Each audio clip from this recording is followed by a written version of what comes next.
Welcome in, everybody, to my third mock draft of the 2022 NFL draft season. This is my first mock draft since the NFL got flipped upside down with free agency and trades and all this, so a lot has changed. Going to be a fun one. This is, as I like to do on this channel, going to be a what I would do mock draft.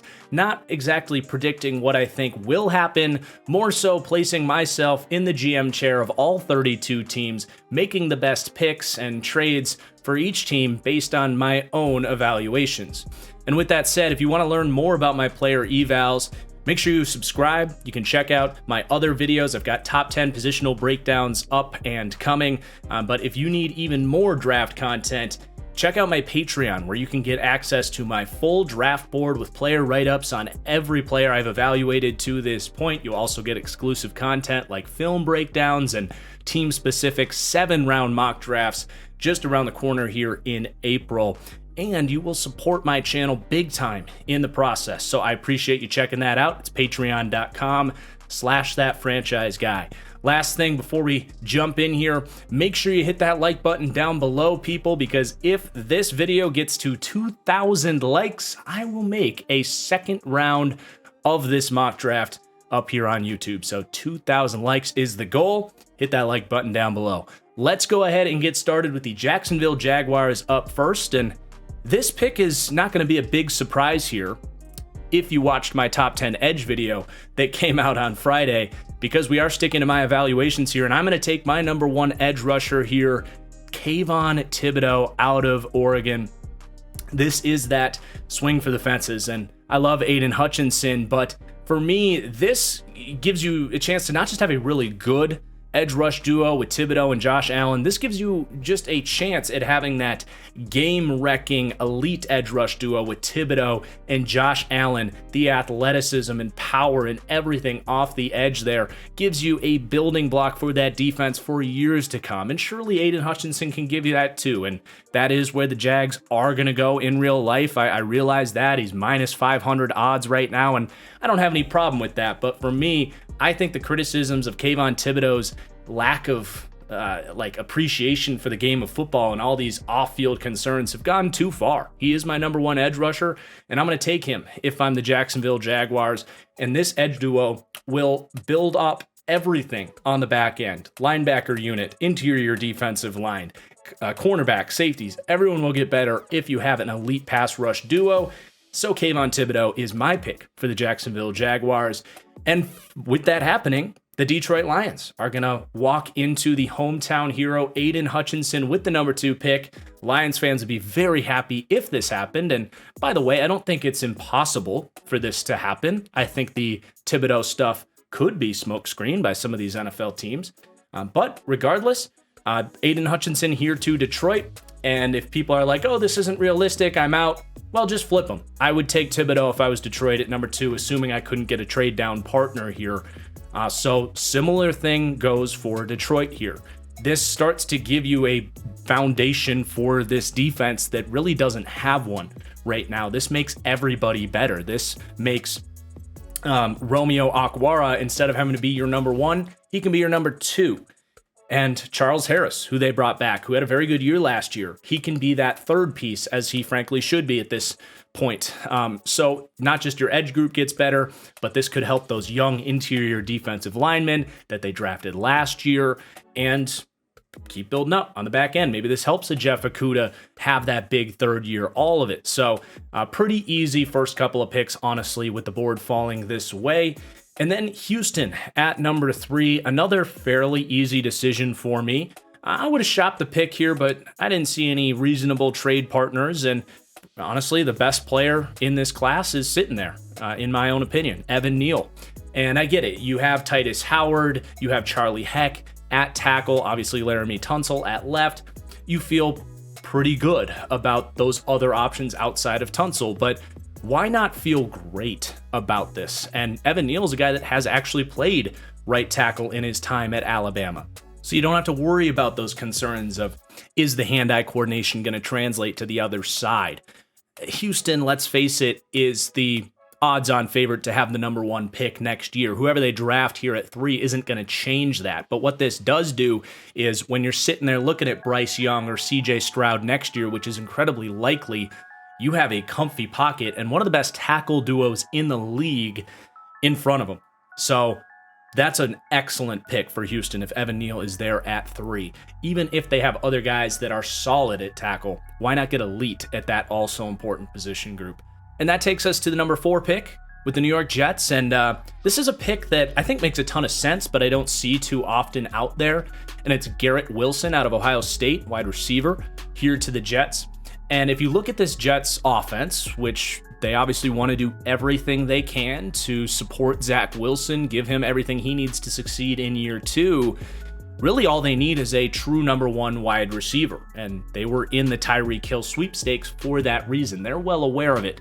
And for me, Garrett Wilson is the clearest option to be that guy, a guy that can run all 3 levels, routes to all 3 levels. He can separate. He's a good athlete after the catch. I compare him to Justin Jefferson at times, who thrived in a similar system as a rookie in Minnesota. I don't think it's crazy to say Garrett Wilson could or should be a top 5 pick, even if you don't see it too often. And really, the way I settled on this is I looked at the Jets. I'm like, okay, they have the 10th pick, which is a really good pick. And I asked, who on the board at this point in time would I be devastated if I couldn't draft at number 10? And there was one player that answered, and that was Garrett Wilson. He is the missing piece for this offense, in my opinion. It makes Corey Davis a number 2, where he's much more comfortable. It allows Elijah Moore to be more of that chess piece type of receiver as opposed to a full-time perimeter starter, even if he's capable of some of that stuff. They address the offensive line, adding Laken Tomlinson in free agency. They do like George Fant, and he played well last year at tackle. This is a system that fits him well, so you could go tackle here, absolutely. But as I said, Garrett Wilson would be the player I would be most bummed about missing out on at 10, and that is why he is the pick here for me at number 4. And then with the 5th pick, the New York Giants, you run this card up to the podium, Ikem Ekwonu. This offensive line is a disaster. We feel very good about the Giants doing this in real life if they have one of the 3 tackles available here at number 5, which seems very likely. Ikem Ekwonu would slide over to right tackle. You addressed right guard in Mark Lewinsky in free agency, so you've got 3 out of the 5 pieces fixed. Done. Let's move on. Carolina at number 6. Now, I need to be clear. I feel pretty confident that the Carolina Panthers are going to be drafting a quarterback here at number 6, and it's starting to feel like that's going to be Kenny Pickett.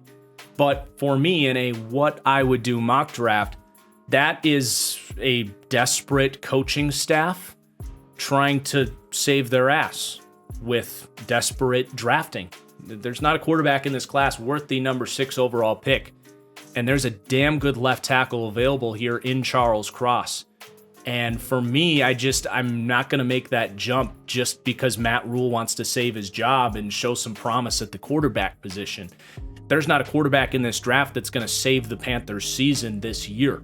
You struck out on your other options, but you can't just reach because of that. And getting Charles Cross in here actually gives you a pretty damn good-looking offensive line where it was a major problem for this team last year.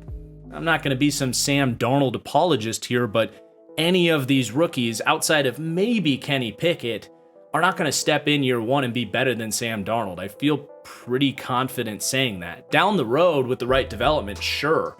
But they're in a pickle here. There's no denying that. And I guess I understand why they would draft a quarterback here. But for me, I'm going to draft Charles Cross here. And you've now filled in with Bozeman at guard. They signed Corbett at right guard. You could probably slide Brady Christensen over to left guard, and that's a very good offensive line. And maybe Sam Darnold, with pass protection for the first time in his career, can settle in and maybe take a step up. I doubt it's going to happen. Maybe a guy like Jimmy Garoppolo or Baker Mayfield are still available to you, but I'm just not taking a quarterback at number 6 for the Carolina Panthers. You just hope you can get the job security for one more year if you're this coach and GM. But let's move on to number 7. And with the New York Giants, I'm going to make the same pick that I made in our last mock draft, and it's Zion Johnson.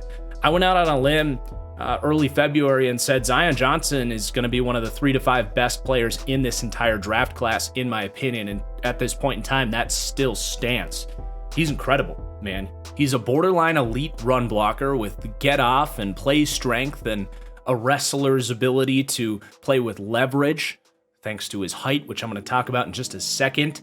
But he's good in pass protection as well. He's not just good, he's great in pass protection, footwork, hands. He just jams those hands inside, and he mirrors with his feet so well. And some might say, oh, but he's undersized. He's going to struggle with power, or he's not going to move people in the run game. It's just not true. Yeah, he might be under 6'3", but this is not Garrett Bradbury we're talking about here. He is over 310 pounds, and he has lengthy 33 plus inch arms and uses all of that actually to make his height an advantage because he gets leverage and he's not weak. So Zion Johnson is one of the 3 to 5 best players in this class. Right now, he is the second highest player in the class behind Evan Neal. And some might say, oh, this is overkill for the Giants. You got to take an edge rush here. Screw it. The overkill is what this offensive line needs. You got one piece in free agency, you get 2 more in the draft, and you still have a hole at left guard or center because Zion Johnson can play both. There is depth at edge in this class, and based on my grades, I'm not taking a Trayvon Walker here. I'm not taking a Jermaine Johnson here. I think those 2 guys are closer to back end of the first round talents. I'm also willing to gamble with a early second round pick that I can get in Arnold Ebiketie, or I can trade up and get a David Ojabo if he starts to fall. I think there will be options at edge later that I'm just not getting the frankly need and assuredness of a star player that I'm going to get in Zion Johnson. And this gives Daniel Jones time to throw. This gives Saquon Barkley room to run for the first time in his career. I would be so happy as a Giants fan if this happened. And I honestly haven't gotten a lot of pushback from Giants fans on doing this, even if it's not something a lot of teams do. Spend 2 top 7 picks on shorter offensive linemen, but I don't care. This is what this team needs. So on to Atlanta at number 8. This team sucks so bad. I actually think they have a chance to be worse than the Houston Texans. And I like Arthur Smith. I really believe in him, but roster-wise, this team's a disaster, man. They have a young offensive line that's a good scheme fit. They have Grady Jarrett, AJ Terrell, and literally nothing else I feel good about. There are so many holes on this team. They're not going to win. I want picks and picks and picks because I have way too many needs to fill here. And if I can get a team to move up, I'm going to do it. And the team I want to move up with here is the Philadelphia Eagles, who've made, they filled some holes in free agency. I love the Kaiser White signing they made. That edge position is no longer a need for them. You can say what you want about the players they brought in and if it was worth it, but I don't think they'll be drafting an edge in the first round after they brought in Hassan Reddick and just re-signed Derek Barnett.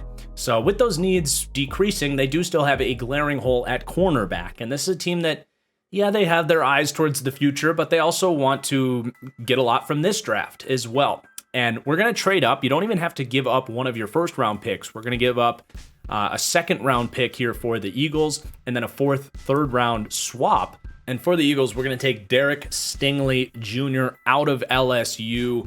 This cornerback room, when you look at it, you have Darius Slay getting up there in age, but would be a great mentor for Derek Stingley. You feel good about Avonte Maddox in the slot, but this team also has not brought back Steven Nelson either. So Stingley will plug in right on the opposite side as your number 2 corner, and he will grow to be your number 1. There's a lot of conversation about Derek Stingley, just the effort the last 2 years, the injuries. But this guy was the best player in college football as a freshman. He is an elite athlete. He cuts off routes well. He has excellent ball skills. To me, the guy won a national championship. He was crowned as the best player in college football. And then LSU fell off a cliff. They lost their coach, and he said, I don't care anymore. Let me get to the NFL. And I do believe that when he gets back into the league, or when he gets into the league, it's going to pick back up. I'm willing to gamble on that because of the upside here with Derek Stingley. And I really don't think he's going to stink either. The only true risk is injuries, but I think that ankle will be okay. So we're trading out for Derek Stingley for the Philadelphia Eagles. And then Sauce Gardner to the Seattle Seahawks at number 9. Now, I understand this regime has typically stayed away from drafting cornerbacks early, but a lot has changed here. You've got Sean Desai as kind of the new intellectual in the building. We've also seen this team change the trend of only playing tall, physical perimeter corners with a guy like DJ Reed last year. I don't think this idea that Seattle wouldn't draft a corner early is as relevant as, say, 4 years ago or so. So I think they could do it. And anyway, this is a what I would do mock draft. And they did lose DJ Reed. They have a big hole at CB2. And Sauce Gardner's a damn good player, man. And he has a lot of flashes of Richard Sherman too, with just his toughness and ability to find the ball and that shutdown mentality of I'm not giving up anything on you. A little bit tight, but in Seattle's system where they're going to keep him on the outside, I have no concerns about him being a great pick. And to me, you got to start hitting on these first round picks if you're Seattle. And if they draft a quarterback here and whiff after this was the primary asset you got for Russell Wilson, oof, that would hurt. Again, with these quarterbacks, I can't go there this early.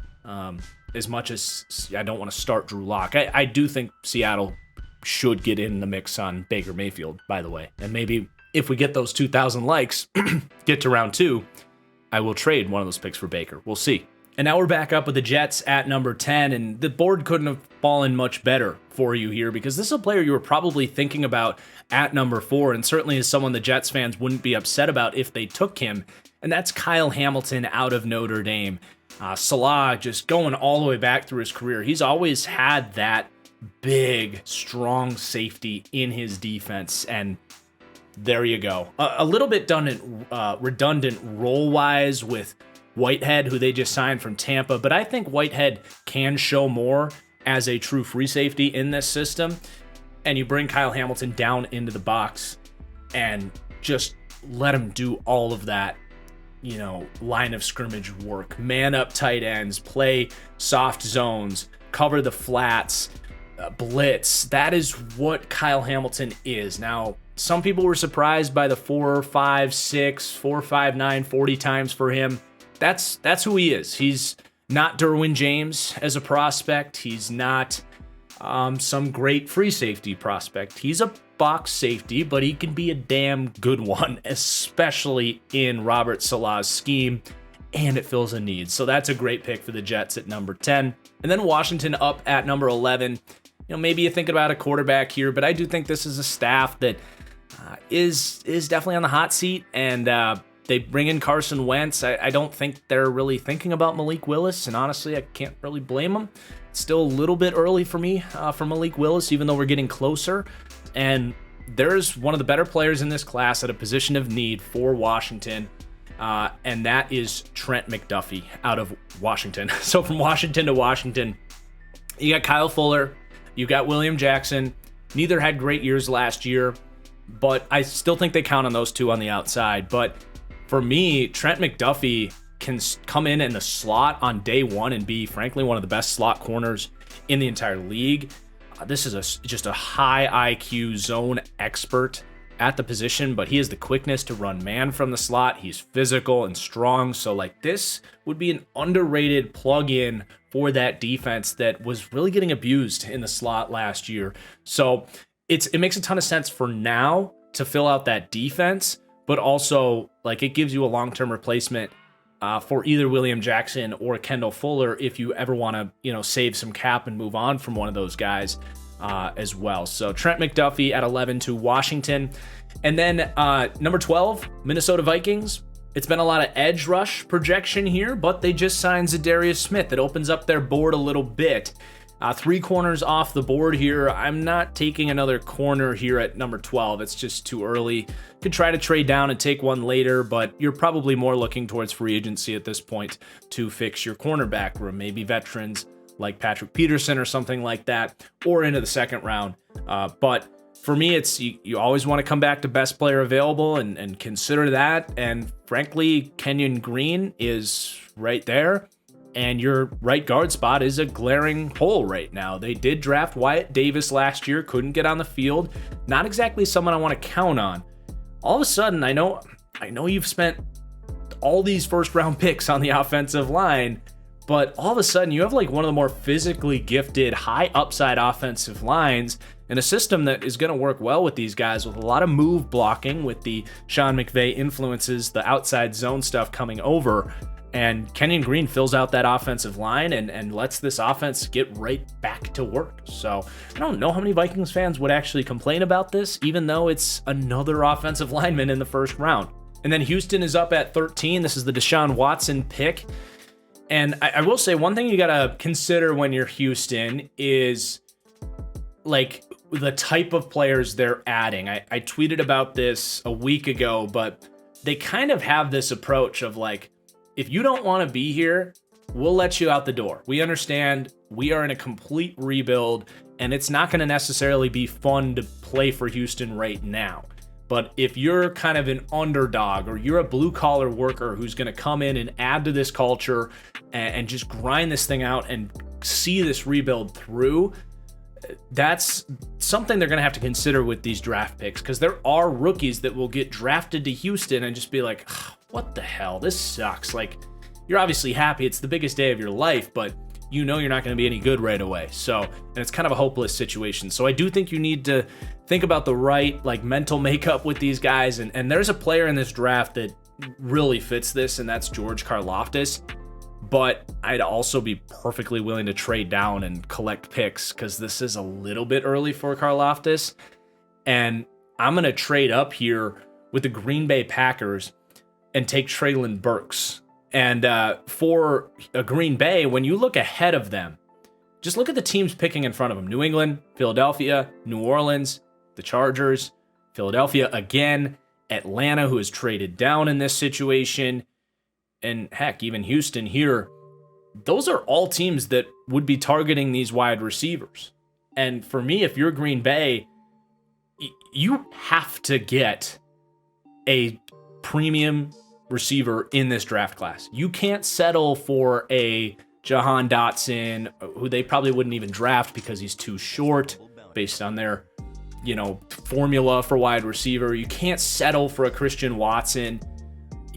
You have to replace this spot of Devontae Adams with someone that can contribute and be an offensive rookie of the year candidate immediately. And I don't say that lightly, but with this quarterback class being as bad as it is, and you're going to be the number one wide receiver for the back-to-back MVP, I don't think that's actually too out of the question. So I'm not going to sit back with all of these extra picks, not a whole lot of holes on this roster. I'm not going to sit back if I'm Brian Gutekunst. You got to come up and get them. And for me, it's Treylon Burks is the scheme fit here. It's not Jameson Williams because of the injury concern. If that ACL recovery goes slowly, this is the same team that couldn't get David Bakhtiari on the field for a year. If that injury recovers slowly, you're screwed. If Chris Olave is a really good fit as well, he would have been an option. But for me, Treylon Burks is a higher upside, more explosive player and a better scheme fit that gives them a physical presence in this wide receiver room that they've never had. So I'm going to come up for Treylon Burks, giving up that second round pick and obviously the 22nd pick to Houston. At number 14, the Baltimore Ravens. I was looking at this and I was like, I still want David Ojabo. I've talked up this fit so much. It's in previous mock drafts. You got the Michigan connections. Ojabo and Oweh are like high school best friends. It's a need for Baltimore. And maybe this Achilles injury allows Baltimore to for sure get him at 14. And they're already working with the Michigan staff with their medical team and everything and all this to kind of get ahead on this Achilles recovery. But I still love the fit. I know it's a risk with the Achilles injury, but it's just my favorite landing spot in this draft for any player. And I think it's still worth it at 14. This guy's upside is incredible. And I think I actually like him a lot better than I liked Odafe Owe last year. And I have a pretty strong feeling in this organization, those two guys together, maybe you're sacrificing a little bit on the front end, but you could seriously have like 2 Danielle Hunters on this team, which is just insane. So I'm still going to take David Ojabo for the Ravens.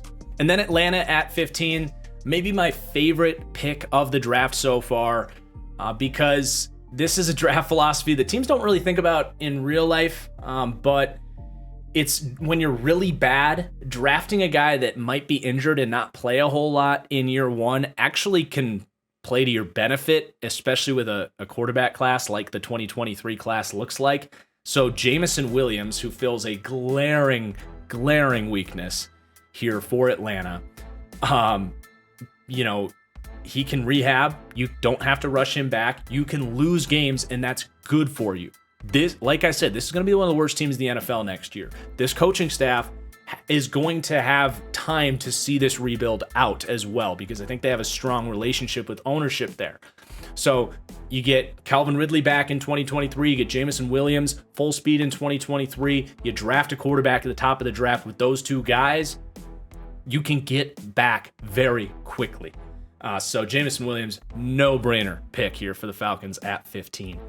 16 for the Philadelphia Eagles. So we took Sauce Gardner earlier. Now we're going to take another defensive back here and fill out the last remaining hole in this secondary with Daxton Hill, who I love. This is definitely one of my guys in this class. He played a lot of slot corner at Michigan, but I love his toughness. I think he's smart enough in zone to at least be a strong safety for you day one. He's just a faster Anthony Harris with his versatility. And all of a sudden, you have so much athleticism in this secondary. You've got a good pass rush up front. They just added Kaiser White, who plays off of Edwards pretty well as a linebacking duo. This defense all of a sudden is in full shape and could give you, with a good run game on the other side and another pick coming up here at 19, a chance to compete not just for the playoffs, but honestly in the NFC East, if this defense can be what I think it could be with these two rookies added to the mix. And now at 17, the Chargers have been taking Jordan Davis all day long, but they did fill their interior defensive line pretty well in free agency. But what they did not fill was the right side of their offensive line. A lot of those options are starting to go. Even guys like Billy Turner starting to come off the free agent board. So I do think right tackle, right guard, the draft's going to be a pretty hefty need for the Chargers. And you don't want to be like you were last year where, Herbert's running for his life against Max Crosby in a division winning game or a playoff, basically play-in game. As great as the Chargers look on paper next year, that right side of the offensive line is probably the worst right guard, right tackle combo in the league right now, and that's an issue. So we're going to take Trevor Penning out of UNI. It's about as early as I would start to think about Trevor Penning. He's not a perfect pass protector, but I do feel very good that he's better than what you have right now. He's incredibly nasty as well from a run blocking perspective.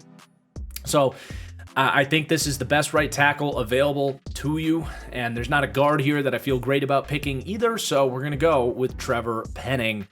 Give Herbert some pass protection from the right side of that offensive line. Then the Saints at 18, they bring Jameis Winston back kind of as we expected, and that means they need another wide receiver. Chris Olave is the pick here. You've got your Ohio State duo, but very different blends of receiver. Olave, much more of a separator, route runner type. Michael Thomas, that physical, over-the-field threat. You're going to give Jameis Winston a very real opportunity to succeed here with those two wide receivers. And if he doesn't, you're putting two damn good receivers in front of you for maybe a quarterback next year. And then at 19, the Philadelphia Eagles back up. And this is a great spot for me for Drake London. And not so much that I love how he fits with Jalen Hurts, though I do think it gives Hurts that safety net when things do kind of hit the wall and he's running around. I do think it gives him someone to just throw a well-placed, jump ball to.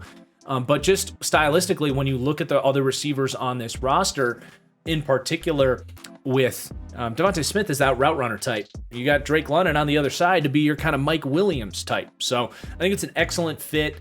And all of a sudden you filled in like any remaining need you had on this Eagles team, and you can look whatever other picks you want to the future at quarterback potentially. But I don't think there's a lot of Eagles fans that are going to complain about Drake London at 19, even though he's got some shades of Arcega-Whiteside. I think he's a much better player. So then the Pittsburgh Steelers with the 20th pick. This is going to be my Malik Willis landing spot. I think Willis needs the right organization that will have a game plan for a guy like him, to put the right scheme around him, to give him playmakers, to give him time and not rush him in. They signed Mitch Trubisky, who can be a Band-Aid starter for you while you're patient there.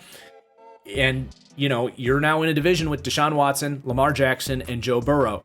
You can't really settle for okay at that spot. And honestly, the Steelers probably won't be picking, Bryce Young or CJ Stroud, because they're the Steelers. They haven't had a losing season in like 15 years. So I think this is the right spot for Malik Willis. In real life, they're probably going to have to trade up to get him. But for me, it just makes a lot of sense when you look at it from that perspective of you have to hit that grand slam at quarterback if they want to continue to compete in this division at this point, because it's just absurd. Like, you have 3 top 8 quarterbacks in that division. You need Malik Willis to hit. So that's going to be the pick right there. But then New England up at pick 21 is a team we know that loves to navigate the draft board a little bit. They've made like 4 times more draft day trades than the next team down. So no different here. We are going to trade down, but it's okay. We're not moving down too far. We're just moving down 2 spots with the Arizona Cardinals, because we're going to call them up and say, hey, we're going to take Jordan Davis unless you want him, because he's still here. And we know you need him. You lost Phillips. You don't really have anybody else on that interior defensive line. You're a squishy team. You want Jordan Davis, don't you? So we're gonna make a swap, 3rd round pick for a 4th round pick, and Jordan Davis is an Arizona Cardinal. Next up, the Houston Texans at 22, where we traded down with Green Bay, and I kind of talked about this. The player we're targeting, George Karlaftis. You get a number 2 impact edge right opposite of a very underrated player in Jonathan Grenard. I actually really love how George Karlaftis is going to fit in Lovie Smith's defense. A lot of 4-3, like, they are going to use him well. And he fits that kind of blue collar attitude that I think he's just going to be grateful to be drafted. He's going to get to work. He's going to want to see this rebuild through. A guy that played at Purdue, like, not used to the bright lights. Like, he is a guy that I think can plug right into the Houston Texans and get dirty for a couple of years, because that's what it's going to take. But it takes a little bit of foresight as well. And I love the fit with George Karlaftis. That was the plan all along. Curious to see what Texans fans think about that one. Okay, the Patriots, after trading down just a couple spots, the reason I traded down is because we're taking Leo Chanel, who is not getting a lot of first-round buzz, although it's starting to creep up. Very similar to like Leighton Vander Esch a couple years ago, Jamin Davis last year, these ultra, uber freaky athletes at linebacker. They just climb up. It happens seemingly every year at this point. Leo Chanel is my number 1 linebacker.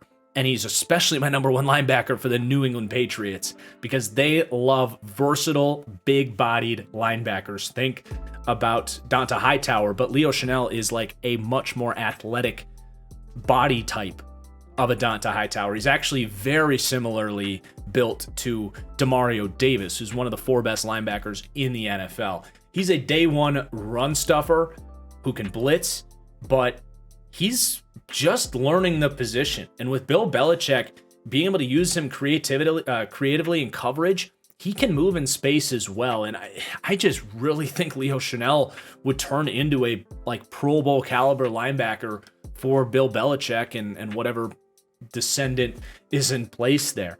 So that's why we traded down, felt good about getting him at 23. And let's move on. Pick 24, the Dallas Cowboys. I'm going to finally address this interior defensive line in an impactful way. Devontae Wyatt, 24 years old. It's hard to hit on interior defensive linemen. Look no further than Dallas. They've tried Tristan Hill and Gallimore. Like they haven't been able to find guys. But Jordan Davis has won a national championship. He defends the run tough. He's got a polished pass rushing skill set, and he can come in day one. Did I say Jordan Davis? I meant Devontae Wyatt. But this team maybe would be thinking about an edge at 24 here, but for me, this is the bigger need, and Wyatt's the better player. So Wyatt off the board to Dallas, and now we have the Buffalo Bills at 25. Really a big free agency for them. They filled a lot of exciting spots on this roster, but they have not filled that second cornerback position, and this is almost like a team trying to win a Super Bowl. Like they kind of got a draft for need here. And Andrew Booth is a great scheme fit. So we're going to take Andrew Booth, played a ton of zone coverage at Clemson. A little bit raw. He's only started 15 games in his career, but someone that's going to be able to stay on the outside where they can protect his stiffness. He can just be a very good perimeter number 2 corner in that zone heavy system. He's kind of like a slower Eric Stokes in a lot of ways. Stokes had a pretty good rookie season for Green Bay, and really just plug and play starting need for the Buffalo Bills. At this point, that seems to be the direction they're going to have to go in this draft, unless they fill it through a veteran in free agency, I suppose. But, Booth gives you a cheaper future option as well with some upside. And then Tennessee up at 26. I'm going to do it again, Titans fans. It's Matt Corral. And I haven't actually had a lot of Titans fans dislike this pick, honestly, because it's not too difficult to justify looking towards the future a little bit and honestly thinking bigger. Because you look around the AFC now, like, are you really going to win a Super Bowl in the AFC with Ryan Tannehill when you got to get through Mahomes, Herbert, Russell Wilson, Deshaun Watson, Lamar Jackson, Joe Burrow? Like, you got to think a little bit bigger. This team had a window last year. They're still going to compete for the playoffs this year if they spend one pick on a quarterback. They stole Robert Woods for a 6th round pick. So just flip those in your mind, I guess. I don't know. But I just think Matt Corral has the upside. He fits this system really, really well. He's got that rapid release. He's an exciting guy in a Shanahan-style offense. He really is. So I love this spot. He can come in and develop for a year or two. You can ride out the rest of Tannehill's contract and have a seamless transition. So that's my pick for Tennessee. I'm going to stay with it. And then the Bucs at number 27, basically repeating last year's strategy at a different position. This team didn't have any needs. Still don't have any needs other than, I guess, left guard, but I'm not taking any of these guards at 27 here.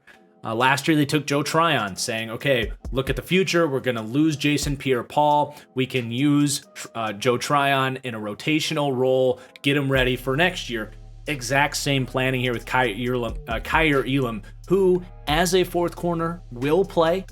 He's not going to just sit on the bench. Dime formation is a thing, and teams run a lot of it. So he's going to be a damn good 4th corner, press man coverage. This team loves to run it. So it's not like he's not going to contribute this year. But as you look ahead to free agency next year, they've already pushed a bunch of money into the future. You've got next year coming up after you just paid Carlton Davis. You've got Jamel Dean and Sean Murphy-Bunting impending free agents next year. You really think you're going to be able to keep both of those guys and then pay Antoine Winfield again the next year? You got to probably plan to lose one of those two, and Kyer Elam is a perfect replacement. I mean, this guy is a physical, athletic man corner, and he's going to fit their system perfectly. Great fit. And then Green Bay at 28, I'm going to double dip at wide receiver. I'd be surprised if this organization did it because of their apparent hatred for this position. I'm still not convinced they're going to actually draft a wide receiver in the 1st round until I actually see it.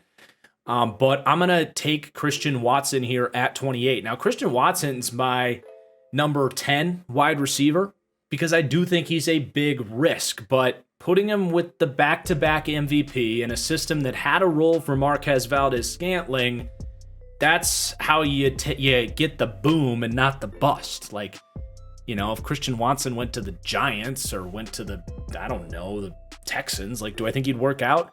No, not really. But in this situation, he has the highest upside here. This team wanted to get Marquez Valdez-Scantling back and got priced out. They love big-bodied receivers as well. They basically avoid receivers that are under 6 feet tall, like the plague. So Christian Watson's kind of a dream fit here. I think they're going to have their eyes on him at 28. And then all of a sudden, yeah, you lost Devontae Adams, but you got Christian Watson as your vertical threat. You got Treylon Burks as your X.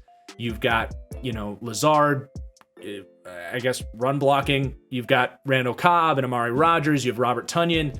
You have a diversity of receivers back in the building here. And really not a lot of other big needs here other than maybe one more piece on the offensive line. So I think it makes sense to double dip at wide receiver, even though they're never going to do it in real life. Then we have the Kansas City Chiefs going to have back-to-back picks here. Talk about double dipping. This one just kind of made sense to me. Jermaine Johnson at 29, and then Trayvon Walker at 30. I'm very curious to see what Chiefs fans think about this, because I'm actually really excited about this if I'm the Chiefs. I know they could use a wide receiver, but they did sign MVS. They have Juju. You've got Mecole Hardman there, Travis Kelce. You've got Mahomes. Like, they need a wide receiver, but they can still address that at some point in this draft or through free agency. But when I look at that edge group, you've got a lot of value sitting there with Jermaine Johnson, Trayvon Walker. They almost got out of Frank Clark, who's just eating up a ton of cap space, but they obviously do not see him as a long-term part of that edge group, and they have nobody else on the edge. So you take Jermaine Johnson, who's more of a day one impact starter on the edge. He would be your actual starter, I think, opposite of Frank Clark. And then Trayvon Walker is going to be more of a third in year one who develops. And I've talked about Trayvon Walker as more of a developmental piece. A lot of people are going to say, what the hell? He's not going at 30. And, he probably isn't. But for me, this is where I'd be comfortable taking Trayvon Walker, where he can develop and not have to start year one and not have these crazy expectations as a top 5 pick that I don't think he can cash as a rookie. But this is a duo. This is your pass rush duo for the next 10 years here. I think Trayvon Walker eventually has a chance to become your number 1 guy here, and Jermaine Johnson kind of stays in as the number 2 the whole time.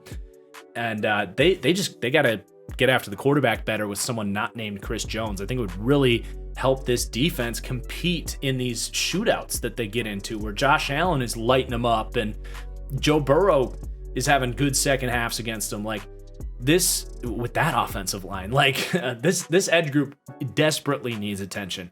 So we're double dipping. And then at 31, congratulations, Joe Burrow. You can take this card and run it up to the podium yourself. This team has overhauled the offensive line overnight with Tyler Linderbaum at 31. You have at left guard, Jonah Williams, Matt Skura at left guard. They do still need a center.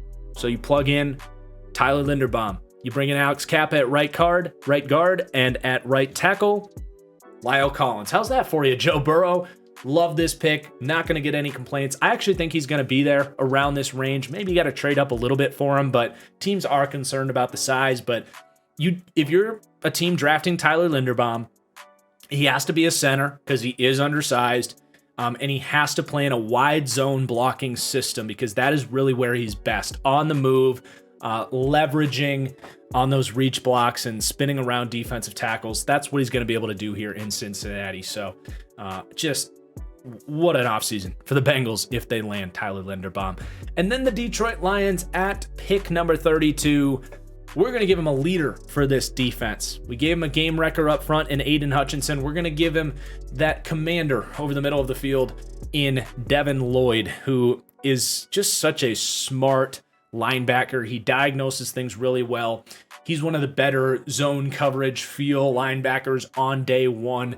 This staff's going to love him. He's a kneecap biter type through and through.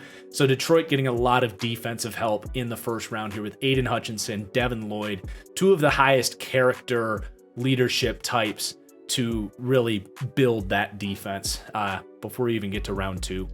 So there is my mock draft. I really hope you guys enjoyed. I want to thank you for watching. Please do hit that like button down below. If we get 2,000 likes, I'll keep it going. I'll do a round 2 as soon as possible. Also, drop your comments down below. That also helps with the old YouTube algorithm. I'll try to read every comment and respond to your feedback and reactions to this mock draft. But until next time, peace out.